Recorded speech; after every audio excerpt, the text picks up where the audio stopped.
पहले डॉक्टर उनका एग्जामिनेशन करे, प्रॉपर उनकी हिस्ट्री ले, उनका फिजिकल एग्जामिनेशन करे, उसके बाद आप रेलिवेंट टेस्ट सारे कराएं। एक से एक अच्छा टेस्ट अवेलेबल है, तो बिल्कुल सेफ्टी के साथ आप फुल प्रूफ तरीके से पेशेंट को गारंटी दें। जो FUE टेक्निक है, अगर इसमें करने वाले डॉक्टर्स और स्टाफ प्रॉपरली ट्रेंड हों, प्रॉपर प्रिकॉशंस करें और हर चीज़ स्टैंडर्ड की, क्वालिटी की और डिस्पोजेबल इस्तेमाल करें, तो आइडियली तो कोई कॉम्प्लिकेशन होने नहीं चाहिए। सबसे जो टॉप मोस्ट आती है वो इन्फेक्शन है, और अगर आप एक्सक्लूसिवली ऑपरेशन थिएटर बनाएं जिसमें आप सिर्फ हेयर ट्रांसप्लांट करें, किसी किस्म का और प्रोसीजर, कोई सर्जिकल प्रोसीजर ना हो, और करने वाला स्टाफ जो है वो प्रॉपरली इक्विप्ड हो, प्रॉपर एसेप्टिक बैरियर्स और एसेप्टिक टेक्निक्स और स्क्रबिंग और स्टेराइल चीज़ें इस्तेमाल करें और डिस्पोजेबल सामान इस्तेमाल करें, तो इन्फेक्शन का चांस आलमोस्ट ज़ीरो होना चाहिए। क्योंकि अभी तक हम सैकड़ों हज़ारों केसेस कर चुके हैं और अल्लाह के फजल से कभी भी कोई लाइफ थ्रेटनिंग या कोई ऐसी ऑर्गन थ्रेटनिंग किस्म की इन्फेक्शन नहीं। दूसरे नंबर पे जो कॉम्प्लिकेशन हेयर ट्रांसप्लांट की है वो रिलेटेड है नंबर ऑफ हेयर फॉलिकल से ही।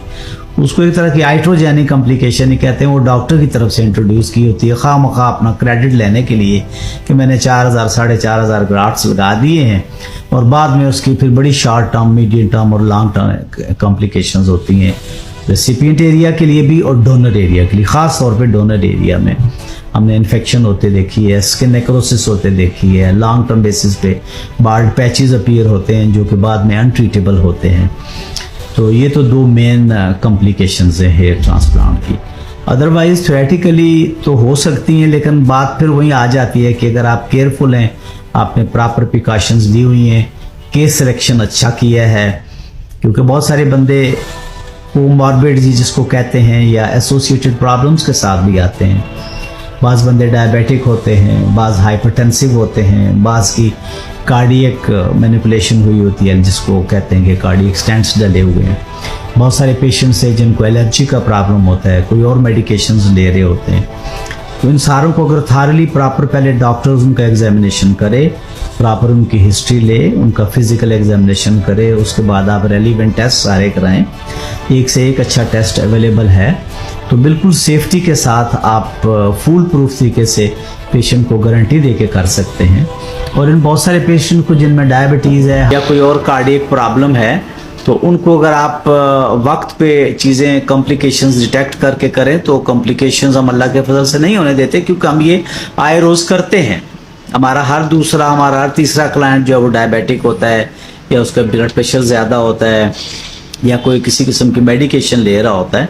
तो अगर डॉक्टर विजिलेंट है, अलर्ट है, केयरफुल है, पेशेंट्स को देख सुन के कर रहा है, ब्लाइंडली नहीं कर रहा, तो उसमें कॉम्प्लिकेशंस काफ़ी मिनिमल होती हैं। फ्रंटल एरिया का लास्ट तो देखें, जूं वक्त गुजरता है जिस बंदे में बाल्डनेस डेवलप होती है, तो जो फ्रंटल लाइन है वो रिसीड तो करती है वक्त के साथ साथ, और जो मेल पैटर्न का एक एंगल होता है फ्रंटल एरिया और टेम्पोरल एरिया में, वो बड़ा ज़रूरी होता है। लेकिन अनफॉर्चुनेटली मैंने ये देखा है कि पता नहीं ये क्या ख्वाहिश होती है हर हेयर ट्रांसप्लांट कराने वाले की, कि वो चाहता है कि मेरी जो फ्रंट हेयर लाइन है वो आगे से आगे हो और जो एंगल है इसको राउंड कर दिया जाए।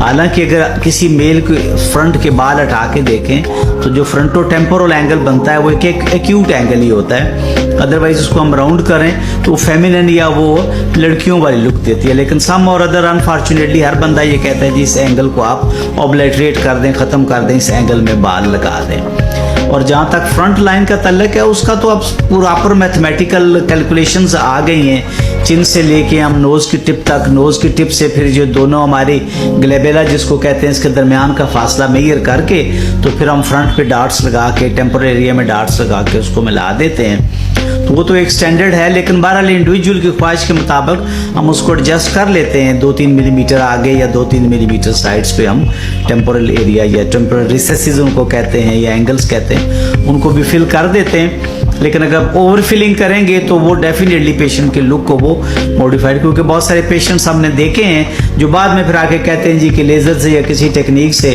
हमारे जो आपने एंगल में बाल लगाए इनको हटा दें।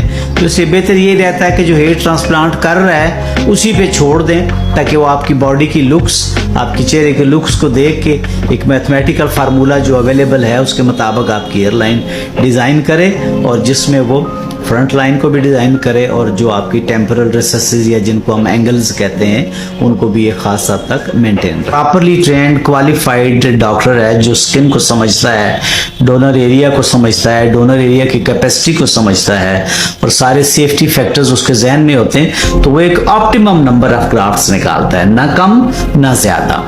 कम निकालेंगे तो फिर क्लाइंट के साथ बददियानती और बेईमानी हो जाती है अपना टाइम बचाने के लिए, ज़्यादा निकालेंगे तो स्किन को बिल्कुल इरिवर्सिबल डैमेज होने का चांस। एक्चुअली हेयर ट्रांसप्लांट जब हम FUE टेक्निक से करते हैं तो उसमें आजकल के दौर में एक ट्रेंड सा बन गया है कि नंबर ऑफ ग्राफ्ट्स पे लोग बहुत ज़्यादा प्राइड लेते हैं कि हमने 4000 ट्रांसप्लांट कर लिए, 4500 ट्रांसप्लांट कर लिए। इसमें मैं समझता हूँ बहुत सारे फैक्टर्स हैं और उनको मद्देनज़र ज़रूर रखना चाहिए, क्योंकि मैक्सिमम या ज़्यादा नंबर ऑफ ग्राफ्ट्स लगाना कोई इतना सक्सेसफुल काम नहीं है। उसकी वजह ये है कि ये जो फैशन मार्केट में आम हो गया कि बहुत सारे नॉन टेक्निकल और नॉन क्वालिफाइड बंदों ने हेयर ट्रांसप्लांट स्टार्ट कर दिया है, क्योंकि बेसिकली ये आसान टेक्निक है। कोई भी बंदा जिसने ऑपरेशन थिएटर में चंद सालों के लिए काम किया हो, जब वो किसी सर्जन को असिस्ट कराता है तो इंडिपेंडेंटली कर सकता है।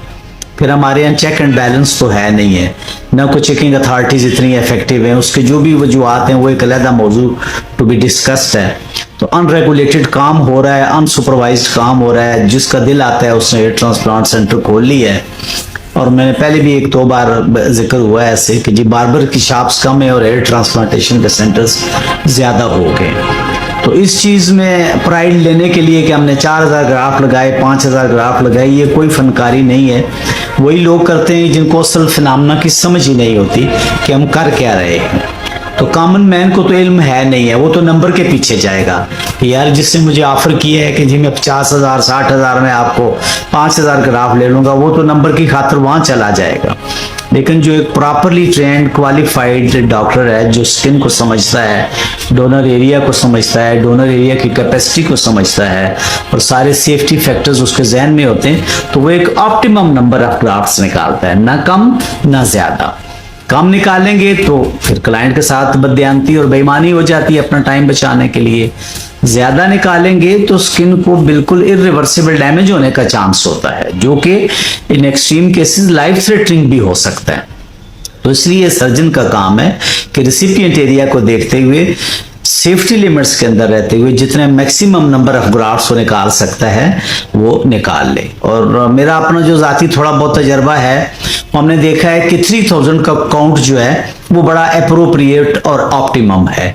जहाँ हमारी कोशिश होती है ज़्यादा मिल जाए, हम 31, 32, 3400 भी निकाल लेते हैं, लेकिन जहाँ पे लिमिटेशन आ जाए स्किन की थिकनेस वाइज या डेंसिटी वाइज स्किन की, हम 2500 और 2700 ग्राफ्ट्स भी निकालते हैं, लेकिन उनको फिर अप्रोप्रिएटली स्प्रेड करके तो हम अच्छा रिजल्ट देने